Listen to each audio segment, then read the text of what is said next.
Hello, World Wide Web. Welcome back to the Hangin With Web Show. I'm GW Pomature, and we are here at Claremont Comic-Con, just a little west of Orlando, a little west of Disney World in Florida. We thank you so much for logging on and tuning in. We'll hope you go down and check our description for links on our partners and our friends, our guests. We are here, and we are hanging with the creator and the executive producer, if I'm not right, of Bubba the Redneck Werewolf, Mitch Hyman. Mitch, how are you, man? I'm doing great. And thank you for letting me get my community service out of the way, because honestly, this is so much better than washing those police cars. Thank you guys so much. Really? Dude, you have no idea. I'm eternally grateful for this. You know, well, the next thing was I knew I got the list. You were headed to the curbside pickup. Yeah, well, I got the matching ankle bracelets now. See? One from the FBI and one from the CIA. Doing nice. Good. That's good. That's perfect. Okay, so, you know, we got to talk to the fellas a while ago a little bit about Bubba. And, but you guys have been making the circuit, been making the rounds. It's been a great ride. It's been amazing, to be honest with you. So, tell us about it. It's been about a year since we've talked to anybody, so. Here's the whole thing. The origin of Bubba is very interesting. I had done him as a horror character for CFD Comics, which was the old Cry for Dawn. And my first artist was Michael Broom. Now, Michael Broom, a lot of people may not know the name, but you know his work. He does work for Orville. He does work for Walking Dead. He's a top-notch creature designer and a very dear old friend, and the first guy to ever draw Bubba the Redneck Werewolf. Wow. So the thing is, Mike and I were just, you know, it's the 21st anniversary, so we were talking about it. And there's some news coming up. We'll get to that in a minute. So Bubba is a junkyard dog with one hell of a pedigree, to be quite honest with you. So I had the book. It turned into more comedy when somebody had come to me and said, maybe we can make it animated, this, that, the other thing. And the old Hollywood system, they really didn't get it. The first meeting I had with these people, they said to me, well, can he eat mosquitoes, get his blood? I'm like going, he's a werewolf. That's like a vampire or something. They didn't get it. But I don't get it. See, this is why I can't ask questions in Hollywood, because I don't ask the right ones, because I don't even get that question. You don't ask the right people. That's the problem. I'm going to explain who the right people are, because I've been working with them. We'll get to that in a second. But here's the funniest part of it. So I said, okay, we can make it comedic. This just hit me so funny. So I turned him into a comedy character. I've had Bubba for 21 years. The comic was an industry insider hit. All the other writers and artists like DC, Marvel go, hey, when's my next Bubba coming out? The fans got it too. It worked out great. We wound up in Cracked Magazine, a bunch of different places. NASA actually gave us a satellite that's a long story. Actually turned out to be a CIA satellite. And I have a friend I work with, another writer, is in the CIA. He recognized the photograph and what was going on. He goes, that's one of ours. I said, you got a drunken frat boy satellite up there? No wonder why you guys have no information that works out anyway. You're looking at beer goggles. This is stupid. To all my brothers and sisters across the armed forces, do not take the advice they give you. They don't know. Don't use Bubba. Don't use Bubba. Don't use Bubba. Good to go. All right. So it got to the point where I said, you know, I want to see if I can do this a little further, and I wanted to make an independent film. And I'd worked in film, working as like a makeup artist and other things.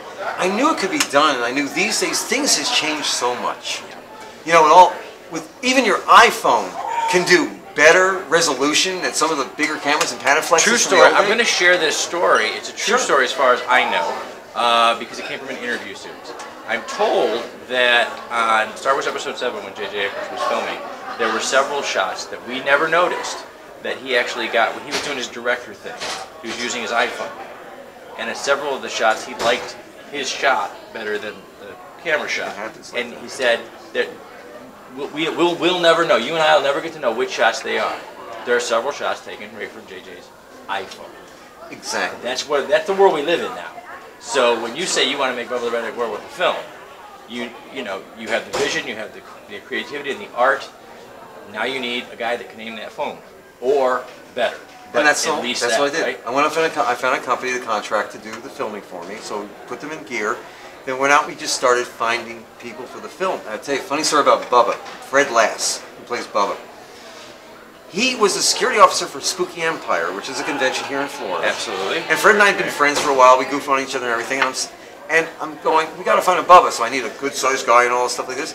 And there's something about Fred, and I'm working in makeup. I work with Michael Davey, who is Dick Smith's protege. That's who did the makeup for Bubba, by the way. Dick Smith's protege from Exorcist and Planet of the Apes. Wow. So I said, you know, there's something about Fred, and I looked at Mike, and I said, what is it? He goes, I don't know, let's get some headshots. We got the headshot. Mike did some wireframe, vectoring, other things like that you do with certain makeup programs. Yeah. We found he had almost the same facial structure as Lon Chaney Jr., the original Wolfman. There you go. There you go. Still, magic started to happen. It got crazy. I got the money together. We got everything done. I hired a guy who had always wanted to write a script. He never wrote a script. Even though I'm a writer, I said, you know, I'll give you a break. Let's take a shot at it. I got a script that was okay. We beat the hell out of it. I started ad-libbing as the devil, adding a bunch of stuff, and then they put me as the devil. The reason I'm the devil in there is because this guy was so scared of the devil for real. He wrote a book about it. He was scared the devil was real. So he sticks me in the thing because his biggest fear is monsters, the devil. You know, let me tell you something about the devil character I did. He's a used car salesman. All I do is paint myself red and act like a butthead. And I'm just screwing these people because they're so weak and silly and stupid. Wow. Of course you're going to get taken. Yeah. It's like the only thing I didn't tell him was undercoating. That's fantastic. So that really is. We just had some fun with the character. And the whole point of the movie is very funny because Bubba has a serious message. You can be a loser in life, but you know something? You can be a winner. Because remember, in that movie, the only person that tear up his contract was Bubba. He put it in his back pocket. He liked being the werewolf. Well, and you know, here it is. It really, for coming from the entertainment industry, coming from the arts and creative arts, that's where we all live, man. It's a place where the paradigm is shifted. Anybody with enough drive, ambition, passion, and talent can make it. And if you take that talent and you put your passion behind it, there's no reason you can't make it anymore. No. No excuses. You don't. Yeah, we had lots of excuses 20 years ago. 30 years ago, they had even more. And now, it's drive and ambition, and you take that talent and work with it because it's out there. The opportunities are out there. I did a blog post not long ago. The arts and entertainment paradigm shift that the internet has created. There it is. Film distribution, book, comic, and art distribution, fan building. What can't you do now from the comfort of your home if you've got the talent to produce a product? You're limited only by your drive. I mean, do me a favor, everybody. Put down the game controller just for 5 minutes, okay? You play enough of these games, you like these games, do something that reflects your love of this. And give me a story. You've seen enough stories? Get a story. You can do it. When we used to submit years ago, and you'd have a great story idea or whatever, and you get a hold of a publisher, you get a hold of a screenwriter, whatever you submit, and you get a nice little yellow note back in the mail, and it would say, we do not touch unsolicited material because of yada yada, because of those corporate rules. Good news, World Wide Web, we don't do that. It's done. We call you, we tell you, all right, let's go do this, because we're the creative community now. All of our peers in that room in there that are vending and selling and working, and they're creating art right now. There are artists at those tables in there that are drawing right now. I'll tell you a funny story. I'm here today actually on behalf of 2 LA producers. By the way, I love that shirt.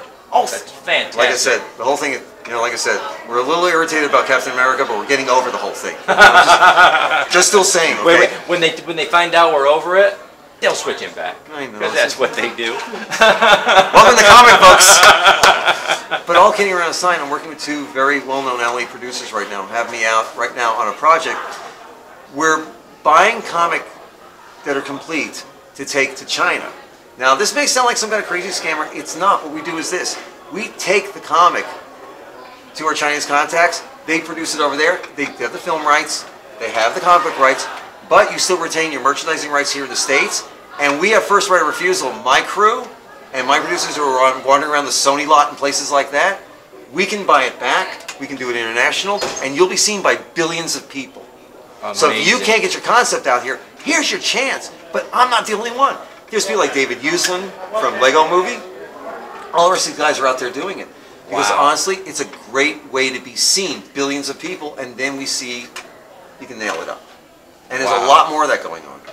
Yeah, you know, it is. The paradigm really has shifted. It is. And it's allowed creators to take charge of their own destinies, and smaller creators, smaller publishers, and smaller creative entities to come along and take us to that next level where we used to have to wait in line for everyone in New York and LA to come to us. And that playing field has just been leveled. It really has. It really has. We wouldn't be able to do the show right now. In the old world, we'd have licensing and we'd have antennas we had to buy and we'd have these fantastic... Why don't we use you for an example? We were talking before the cameras rolled and everything like that, about how there's a web audience out there that is becoming part of the social media thing that puts us even further.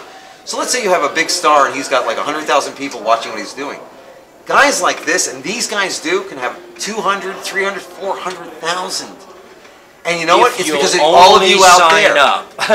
Yeah, it's because of all of you. It's what you guys do. You guys have to sign up and help these artists and these creators get to a larger audience.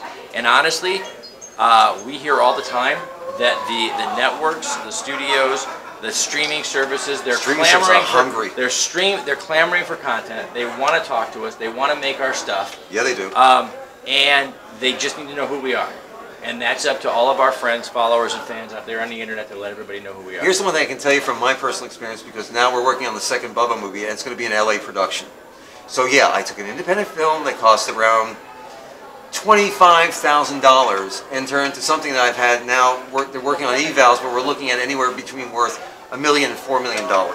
We went to #1 on Hulu. We were one of the most watched. We're on Xbox, all this other nonsense. And you know what the beautiful thing about it is?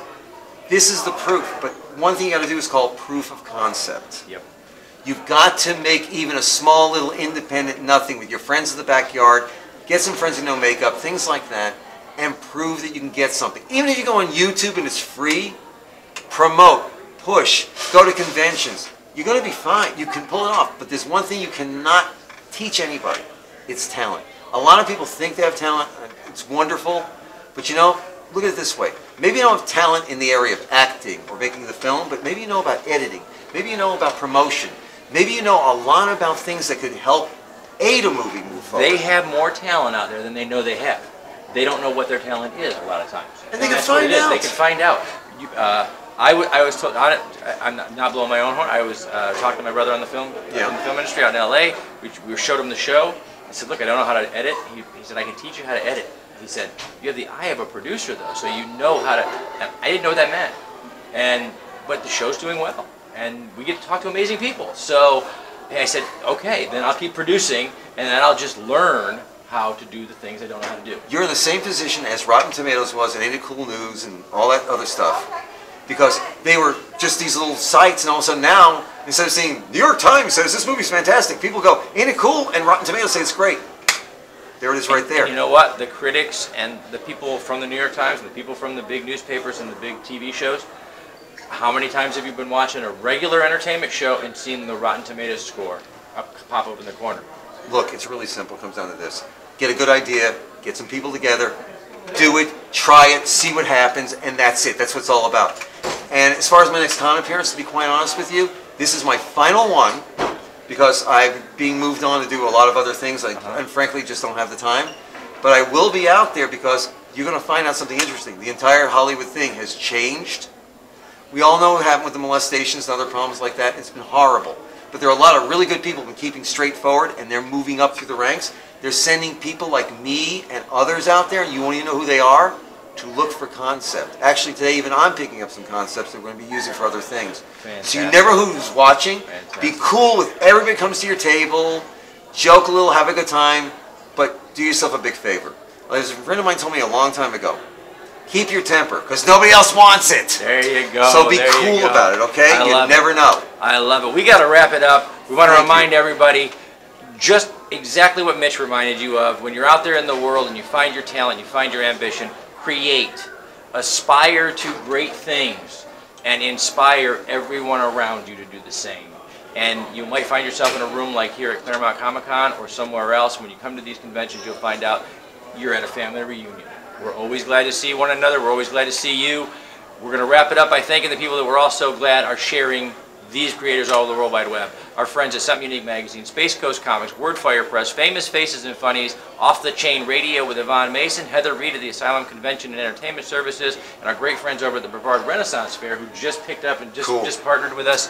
We're so excited that they're sharing these videos and these creators all over the web. And I got one more thing to say. Yeah. Here's what's really cool. You wind up on this show, one day you can sit there and say, oh, I was on Hanging With the Web Show. And you are going to sit there and go, who cares about the old Entertainment Tonights and stuff like that? Yeah, have to hang with the Web Show. See that? See that? That'll be cool. Coolest guy in town. I'm GW Pomacher. We've been hanging with creator of Bubba the Redneck Werewolf, also executive producer Mitch Hyman. Remember, folks, subscribe, log on, tune in, and see who we're hanging with next.